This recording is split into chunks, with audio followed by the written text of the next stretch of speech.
Após sua ressurreição, antes de partir para o céu, o Senhor Jesus deu uma missão para os discípulos. Essa missão que foi dada para os discípulos e é dada também a nós hoje, é conhecida como a Grande Comissão Evangélica. E ela está relatada lá no livro de Mateus, no capítulo 28, nos versos 18 a 20. Vamos ler. Chegando-se Jesus, falou-lhes, dizendo: É-me dado todo o poder no céu e na terra. Portanto, ide e fazei discípulos de todos os povos, batizando-os em nome do Pai, do Filho e do Espírito Santo, ensinando-os a guardar todas as coisas que eu vos tenho mandado. E certamente estou convosco todos os dias até a consumação do século. O Senhor Jesus falou assim: olha, vocês, meus discípulos, têm uma missão de ensinar, uma missão de evangelizar, batizar, ensinar as pessoas. Na verdade, irmãos, essa é uma missão para restaurar a imagem de Deus no homem. Fazer com que o homem, o ser humano, ainda que com pecado, comece a ter a imagem de Deus, comece a querer representar a Deus e tenha a imagem de Deus restaurada no seu físico, restaurada no seu comportamento, nas suas atitudes mentais, nos seus pensamentos. Jesus, irmãos, foi o grande professor. Jesus foi o maior professor, como a senhora White diz, o maior professor que já teve na terra foi o Senhor Jesus. E ele ensinava, irmãos, ensinava com empatia. Ele se identificava com os alunos. Um professor, para ter sucesso, irmãos, em qualquer disciplina, ele precisa se identificar com os alunos.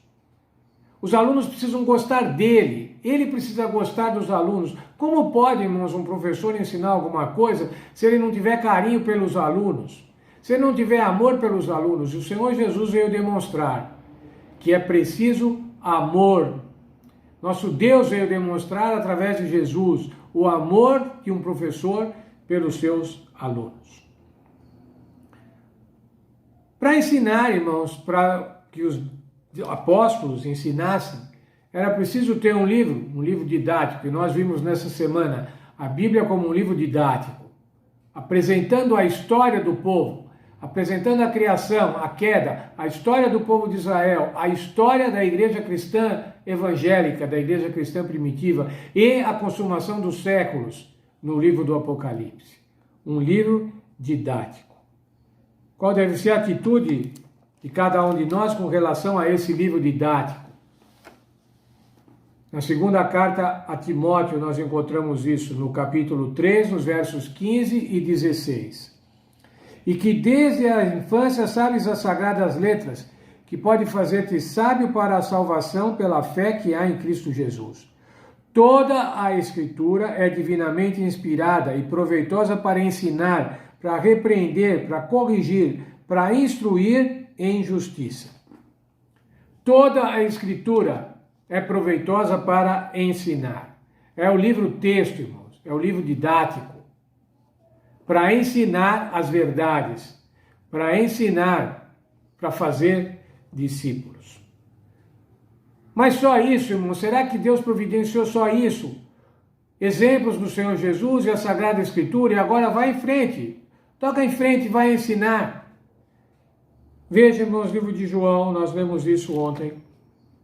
João capítulo 14, versos 16 e 17.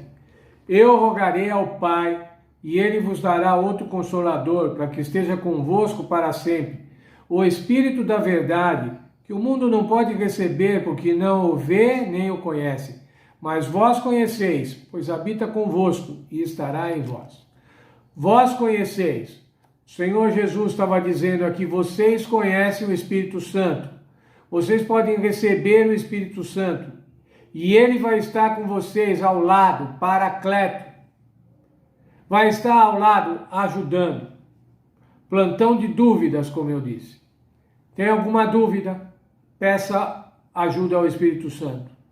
Não sabe como fazer? Peça ajuda ao Espírito Santo. Quer entender melhor um texto bíblico? Peça ajuda ao Espírito Santo. E ele está pronto. O Senhor Jesus disse que ele está continuamente pronto. Pronto a tal ponto, irmãos, de tal forma a mudar a nossa mente, a fazer com que a nossa mente se restaure à imagem de Deus, à mente de Deus. E é o verso que eu li ontem ainda, é um verso belíssimo, irmãos, eu gosto muito desse verso. Mas nós temos a mente de Cristo. Está no livro de Coríntios, 1 Coríntios 2:16.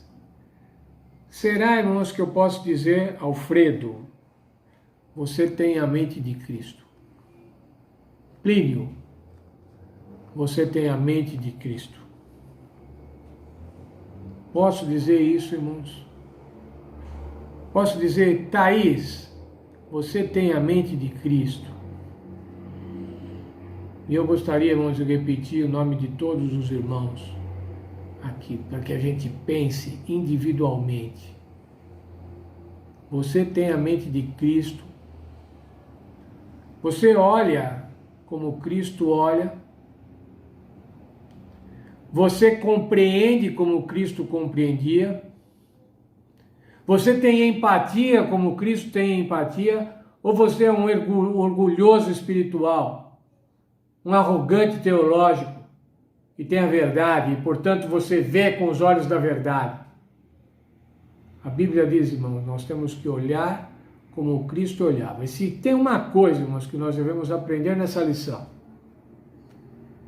é que nós devemos buscar agir como o Senhor Jesus agia, tratar as pessoas como Jesus tratava, compreender as pessoas como Jesus tratava.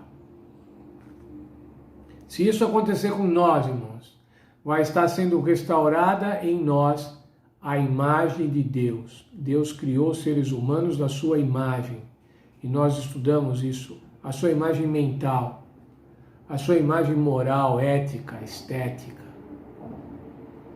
Nós devemos ter a mente de Cristo. Eu quero ter a mente de Cristo. É difícil, porque nós temos uma natureza pecaminosa. Mas o Senhor, Deus, o Espírito Santo disse, através do apóstolo Paulo, você pode ter a mente de Cristo.